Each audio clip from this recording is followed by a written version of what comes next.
The electric bill hit me like a ton of bricks, more than a Vegas casino during a packed weekend. I couldn't wrap my head around it.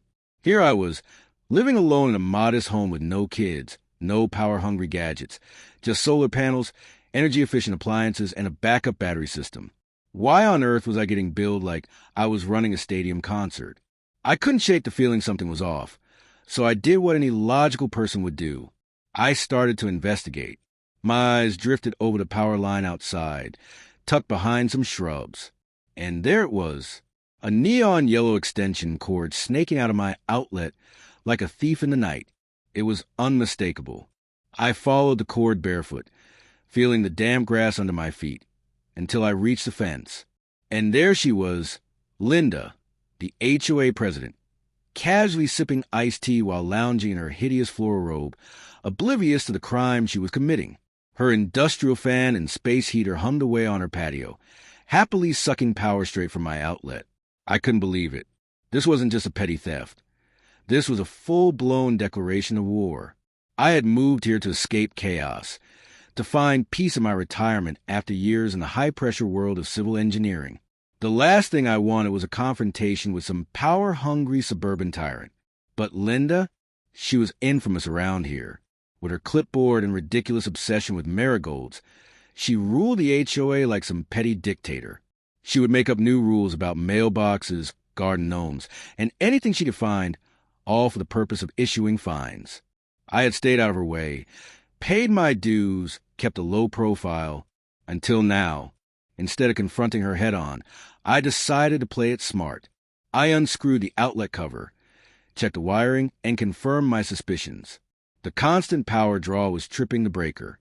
The smart meter on my phone showed an alarming power spike every day between 1 p.m. and 5 p.m., prime time for Linda's afternoon tan sessions. So I did what any rational person would do in the face of an HOA dictator. I set up a motion-activated trail camera. I hid it in a decorative birdhouse near the outlet and waited. Over the next 3 days, I watched a mix of absurdity and frustration unfold.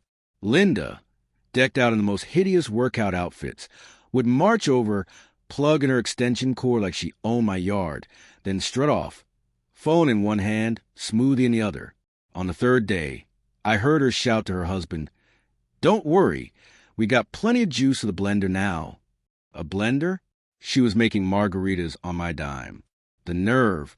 I was stunned by her sheer audacity. The moment came for our confrontation. I caught her mid-plug, hand frozen on the cord, as if she was about to defuse a bomb. "Linda," I said, keeping my voice steady, "did you notice my outlet?" She didn't flinch. "Oh, this again? That outlet's on the HOA-maintained side yard, which makes it community property. The board voted to allow utilities sharing for outdoor events." I blinked, stunned. "A vote?" "Unofficial," she smirked, "but I'm president, so it's valid." I told her to stop, or I'd call the city. She just laughed, muttering, "You should thank me for using your wasted space," and strolled away like she owned the whole block. I couldn't believe it. But what Linda didn't know, what most electricians wouldn't notice, was that the outlet wasn't standard. The previous owner, a sustainability enthusiast, had rewired it years ago as part of a septic system upgrade. It was tied to an auxiliary line that powered a part of the eco setup I had inherited. Normally, the line was dormant, but heavy power draws could overload the system, triggering a backflow failsafe. If pushed too far, it would release pressure into an overflow pipe, and that pipe now ran right under Linda's backyard.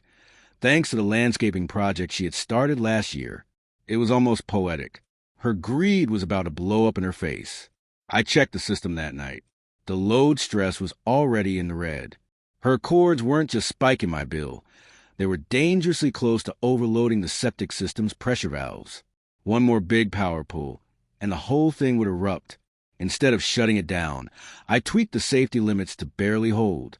I added a digital timer. Linda had unknowingly plugged herself into a ticking time bomb. The next day, Linda announced her annual summer garden party, handing out glossy flyers boasting of drinks, music, and dancing lights powered by our eco-friendly neighbor Ethan. I hadn't agreed to anything, but I stayed silent. I prepped the septic monitor, calibrated the sensors, and settled into my porch rocking chair, drink in hand, phone ready to record. By 2 p.m., her party was in full swing. The yellow cord was strung across the lawn, powering a tangle of splitters, fans, lanterns, and a margarita machine. Linda's guests danced under twinkling fairy lights, completely unaware of the disaster waiting to unfold. I kept an eye on my phone. The countdown app showed 1 hour until pressure failure. I could stop it with a tap, but I didn't. Linda had made her choice. All I had to do was sit back and watch the numbers tick down, anticipating the moment when her smug grin would turn to terror. At 38 minutes, the septic pressure hit critical levels. The fail-safe valve triggered once, but it couldn't reset with a constant drain from Linda's setup. By 22 minutes, the system was flashing red. Linda's husband turned on the fog machine, and I nearly choked on my drink. At 15 minutes, the system texted me, secondary containment breach in 13 minutes if input sustained. My thumb hovered over the disable button. I could end it then, but I wasn't about to interfere with the natural course of things. Linda had mocked me, stolen from me, laughed in my face. At 7 minutes, kids cartwheeled past, oblivious. Adults fawned over Linda as she rambled about entitlement. The irony was almost too much to bear. At 2 minutes, she cranked the karaoke volume. The bass rattled my ribs. My app flashed red. 0. Then it happened. A gurgle broke the rhythm of the party. A faint sound, like a drain choking under pressure. The first burst came from a metal cap near one of the tables. Guests turned confused, and then a brownish-gray jet sprayed across the table, soaking linens and hors d'oeuvres. Screams erupted. A second burst, even stronger, hit Linda's prize roses and koi pond, turning it to sludge. The stench hit like a tidal wave. Guests dropped their drinks and fled, trampling marigolds in their panic. The guitarist bolted mid-song. Linda stood frozen, microphone still in hand, her face a mask of horror. The fog machine continued to churn, mixing with the septic mist in a haze of nightmares. She slipped, not in mud, but in muck, and fell hard. I didn't gloat. I didn't need to. I just watched as her world unraveled. The smell lingered long into the night. Even after plumbers cordoned off her yard, Linda screamed at them, blaming me. She claimed I had sabotaged her, rigging the yard to explode. The truth was much simpler. She had overloaded a system she didn't understand and ignored every warning. But Linda wasn't about to take responsibility.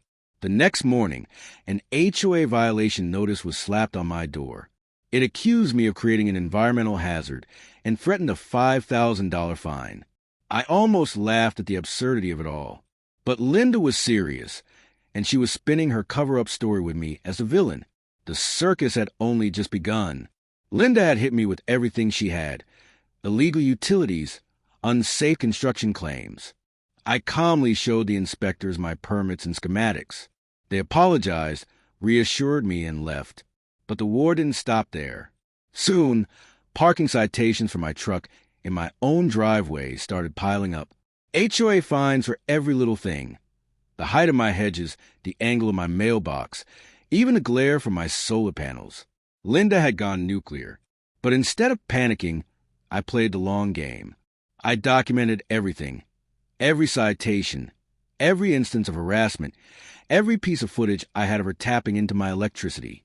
The power logs, the inspection reports. I was preparing my defense.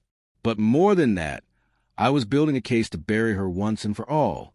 Then she made the mistake of trying to go further. Past midnight, I caught her red-handed.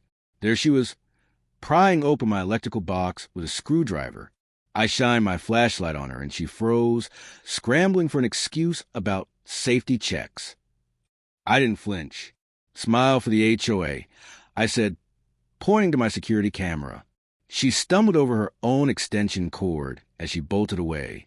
I called the police, filed a report, and handed over the footage. The officer shook his head and muttered, "Power breeds is kind of crazy. You'd be surprised how often we deal with this." Word got out. Neighbors started talking, sharing their own stories of Linda's reign of terror. Fines for fake rules, secret meetings, and money misused from the HOA budget all funneled into her lawn. And now After her septic disaster, people were done staying silent. Linda wasn't about to back down.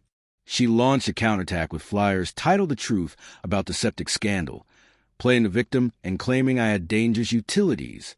But the public wasn't buying it. Someone shared my footage of Linda bragging about stealing power at the gala, and the comments flooded in. Isn't that illegal? More and more evidence popped up. Her plugging into other outlets, discrepancies in HOA budgets, all for her benefit. The tide had shifted.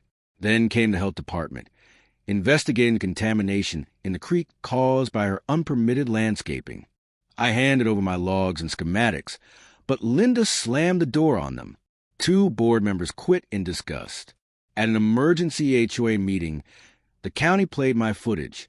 The room fell silent when they revealed her illegal landscaping and the $250,000 fine she now faced. The neighborhood erupted, demanding her removal and refunds to the community. Her excuses melted away. Her fabricated permits crumbled.